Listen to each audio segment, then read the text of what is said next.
महाराष्ट्र शिव सकाळ.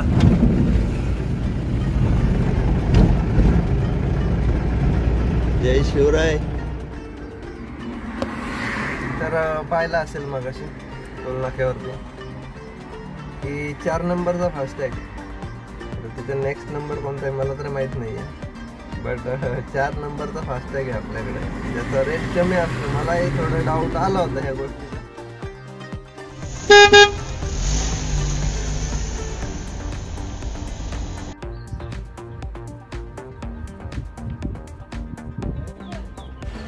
Good evening मित्रांनो, जय शिवराय आणि चॅनलवरती सर्वांचं स्वागत. तर मित्रांनो, आजचा ब्लॉग तुम्ही पाहिला असेल की आपण 1934ची सर्व्हिसिंग केली आणि आपल्या शुभम टूर्स अँड ट्रान्सपोर्टमध्ये एक नवीन फॅमिली मेंबर ॲड झाला आहे, टाटा ST प्लस.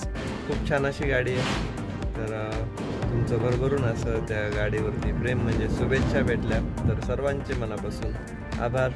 तर आज आपण आहे रिविगोच्या गोडाऊनला, तळेगाव इंदोरी येथे.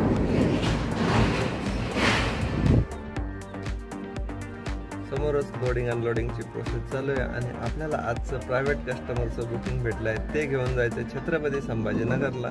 तर लेट नाईट प्रवास आहे, सकाळी डिलेवरी द्यायची आहे, त्यामुळे हे बुकिंग आपण उशिरा भेटल्यामुळे ब्लॉग पण आता उशिरा सुरू केला आहे. तर चला मित्रांनो, आजचा ब्लॉग सुरू करूया. चॅनलवरती नवीन असाल तर सबस्क्राईब करा आणि आपले व्हिडिओ आवडत असतील तर लाईक आणि कमेंट नक्कीच करा. तर चला मित्रांनो, गाडी लोडिंग करूया. रिविगो हब बघू शकता, खूप मोठा, आणि ते मटेरियल घेऊन जायचं आपल्याला.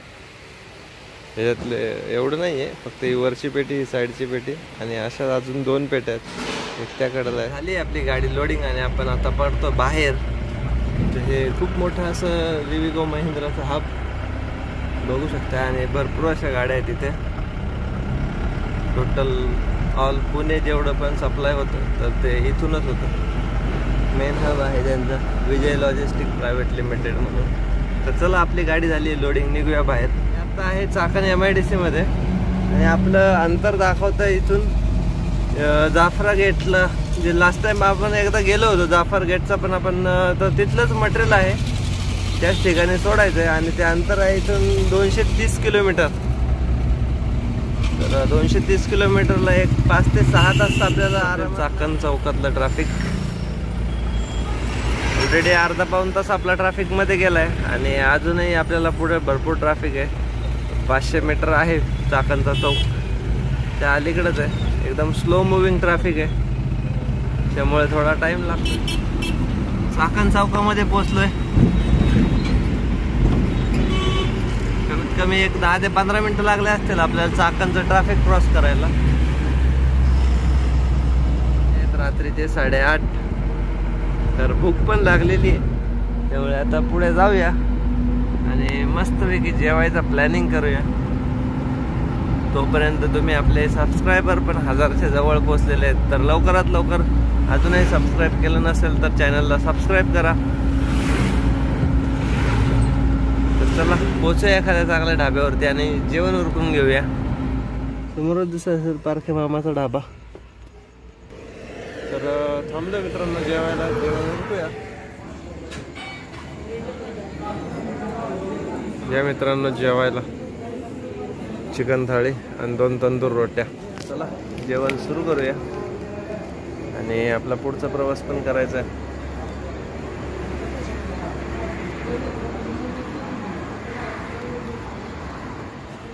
फायनली आपलं जेवण उरकलंय आणि आपण आता आपला पुढचा प्रवास कंटिन्यू करूया. आता पारखे मामाच्या हॉटेलला बाय बाय करून आपण निघालोय पुढे. आपला झालाय टेप पण ऍक्च्युली चेक करत होतो, पण प्रॉब्लेम मेजर वाटतोय, तर बघावं लागेल, नाहीतर रिप्लेस करावं लागेल आपल्याला टेप. उद्या वगैरे चेक करता येईल त्याला परत. तर झालं जेवण आणि निघालोय. आता पोचू शुक्रापूरला, घ्यायचंय लेफ्ट. आता वाजले आहेत 10. जेवण आणि टेपचं काम चेक करत असताना थोडा टाइम गेला, पण टेप काही रिपेअर नाही झाला, तर जेवण भरपूर झालंय. चला जाऊया.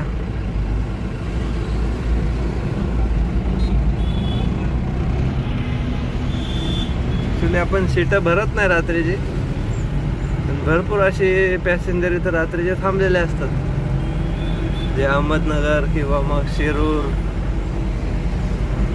या स्टॉपसाठी. चला आपल्याला जायचंय सुप्यामध्ये. सुप्यामधून हार घ्यायचा आहे. राईट साईडला गणपती बाप्पाचं मंदिर. गणपती बाप्पा मोरया.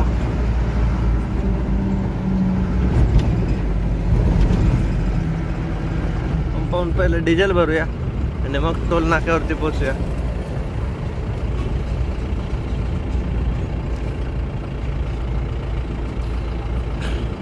₹90.63 रेट आहे. चला डिझेल भरूया आणि आपला पुढचा प्रवास कंटिन्यू करूया. पेट्रोल पंप दिसत असेल तर हा पंप आहे सुपर टोल नाक्याच्या जवळचा. आणि किस्सा सांगतो काय घडला ते. तर तिथं सिक्युरिटी गार्ड आहे, तुम्ही पाहिलं असेल समोर बसलेला. आणि आपल्या गाडीच्या समोर एक पाण्याची बादली होती. ॲक्च्युली मी रेकॉर्ड नाही केलं याच्यासाठी की मला कोणाचाही फेस दाखवायचा नव्हता, पण जो विषय काढला तो तुमच्यापर्यंत सांगणं नक्कीच गरजेचा होता, म्हणून सांगतो. तर एक कारवाला आपल्या बाजूला एक इर्टिगा गाडी होती आणि त्या गाडीची ग्लास त्या सिक्युरिटी गार्डने येऊन साफ केली आणि आपल्या गाडीची ग्लास तशीच ठेवली. आता ती क्लीन दिसत असेल तर मी त्या मॅनेजरला बोललो, का हो म्हणलं साहेब, तुमच्या इकडे काय अशी पार्शलिटी केली जाते की छोटी गाडीवाला असला तर त्याचे तुम्ही लगेच ग्लास वगैरे क्लीन करताय. त्याने ₹1000 डिझेल भरलंय आणि आपण 2000 डिझेल भरलंय. तर अशी पार्शलिटी का, असा भेदभाव का ते VIP आहेत का तुम्हाला, म्हणजे त्यांच्याकडून टिप भेटते किंवा काय. तर बोले असं नाही होत. बट म्हणलं मी हे काय समोरच आहे, ती माझी तो विसरला असेल म्हणतो. तर असं नाही, विसरायला काही कारणच नाही ना. शेजारी 2 गाड्या आहेत तर तुम्ही एकीचं साफ केल्यानंतर दुसरीची पण ग्लास क्लीन करून देणं गरजेचं होतं. तर अरे बापरे, ही गाडी मध्ये बंद पडली. ट्रक तिकडून थांबलाय.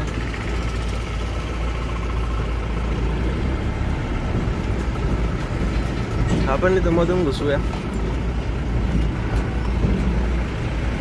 तर त्याने आपली पण ग्लास साफ करून दिली. बट अशी पार्शलिटी करणं चुकीचं आहे.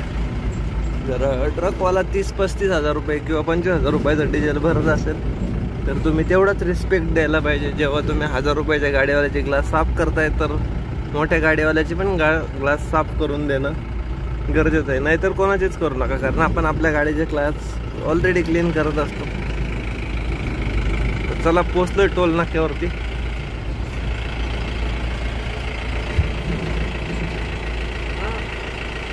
फास्टॅग हा काय नाही चालत. आणखी एक पंगा. तर आपल्या गाडीला 4 नंबरचा फास्टॅग आहे, जो आपण एक्सप्रेस हायवेला म्हणजे समृद्धी हायवेला घेतला होता. बरं तो आता इथं रेड करत नव्हता. तर ॲक्च्युली ह्या गाडीला 5 नंबरचा फास्टॅग असावा, म्हणजे याच्या नेक्स्ट लेवलचा. कारण 4 नंबरचा फास्टॅग कारसाठी येतो.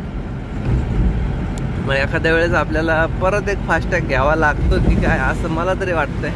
पण बघूया, जेवढे दिवस चालवता येईल तेवढे दिवस चालवण्याचा प्रयत्न करूया. कारण पुढच्या सगळ्या टोल नाक्यावरती चालतोय. त्या दिवशी आपण नागपूरवरतून येताना रेड केलाय सर्व ठिकाणी आणि इथे पण त्या दिवशी झाला होता. पण आता काय माहिती नाही चालत आहे, म्हणून आपण कॅश पेमेंट केलंय. चला जाऊया सुप्यामध्ये. भरपूर आज उशीर झालाय. हार घेऊया आणि मस्त असा एक चहा मारूया. चाय आणि बन मस्काला असं वाटतंय हार. आणि आपण थांबलो आता चहा प्यायला. चला जाऊया चहा घेऊया. तर पाहिला असेल मग अशी टोल नाक्यावरती की 4 नंबरचा फास्टॅग. तर त्याचा नेक्स्ट नंबर कोणता आहे मला तर माहीत नाही आहे. बट 4 नंबरचा फास्टॅग आहे आपल्याकडे, ज्याचा रेट कमी असतो. मला हे थोडं डाऊट आला होता ह्या गोष्टीचा की आपल्याला फास्टॅगचा रेट कमी लागतो. आणि ज्या ठिकाणी 4ला फ्री असेल अशा ठिकाणी 4 नंबरचा फास्टॅग चालत नाही. त्यामुळे तिथे कॅश पेड करावं लागतं. तर आपल्याला एखाद्या वेळेस नवीन फास्टॅग घ्यावा लागेल. किंवा मग जेव्हा ज्या ज्या ठिकाणी कार फ्री आहे अशा ठिकाणी आपल्याला पेमेंट करूनच जावं लागेल. बघूया आता किती ठिकाणी आपल्याला 4 नंबरचा फास्टॅग लागतोय. चहा झालेला आहे, आता पुढचा प्रवास कंटिन्यू करूया. गरम व्हायला लागलाय, घाम पण येतोय आणि 11:30 वाजले. 11:30ला टायमिंग झालाय म्हणजे आपण थोडा लेटच झालोय. बट आपल्याला डिलेवरी सकाळी द्यायची आहे त्यामुळे काही टेन्शन नाही. समोरच दिसत असेल मित्रांनो अहमदनगर सिटीचा बोर्ड. हा आहे अहमदनगर बेड बायपास आणि आपल्याला सरळच जायचंय अहमदनगर सिटीमध्ये.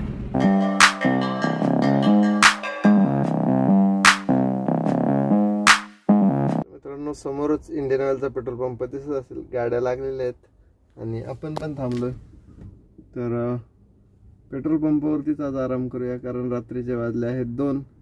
तर आपल्याकडे 5-6 तास आराम करायला आज वेळ आहे, त्यामुळे इथंच आज आराम करायचा आहे. आणि सकाळी 9 वाजता कंपनी खोलणार आहे, त्यामुळे 8 वाजेपर्यंत आपल्याला झोपता येईल. एक 6-7 तास आपली झोप होईल. त्याचबरोबर फ्रेश होण्यासाठी पेट्रोल पंप आहेच.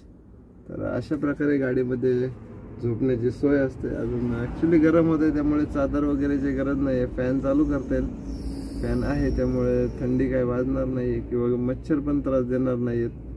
तर चला मित्रांनो आता झोपूया, भेटूया सकाळी. तोपर्यंत सर्वांना गुड नाईट. गुड मॉर्निंग मित्रांनो, जय शिवराय आणि चॅनलवरती सर्वांचं स्वागत. तर रात्री आपण पेट्रोल पंपावरती थांबलो होतो आणि आता झाली सकाळ 7:30 वाजलेत. मस्तपैकी फ्रेश झालोय. तर चला निघूया, पुढचा प्रवास कंटिन्यू करायचा आहे. आपल्याला फक्त 30 किलोमीटर राहिलेलं आहे छत्रपती संभाजीनगर आणि आपल्याला जायचं आहे जाफरा गेटला. समोरच दिसत असेल धुळे सोलापूर हायवे आणि आपल्याला जायचं आहे सरळ छत्रपती संभाजीनगर सिटीमध्ये.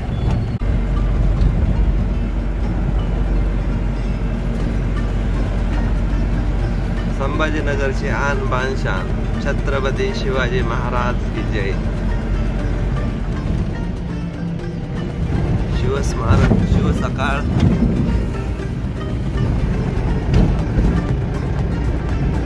जय शिवराय.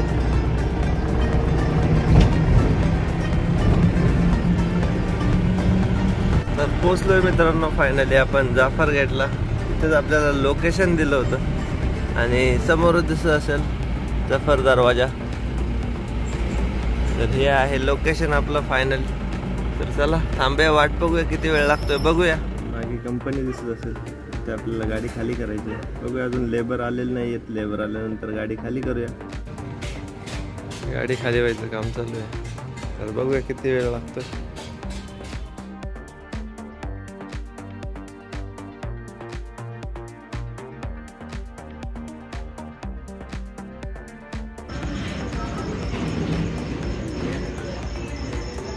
तर खालसा पंजाबला देवाला थांबलोय.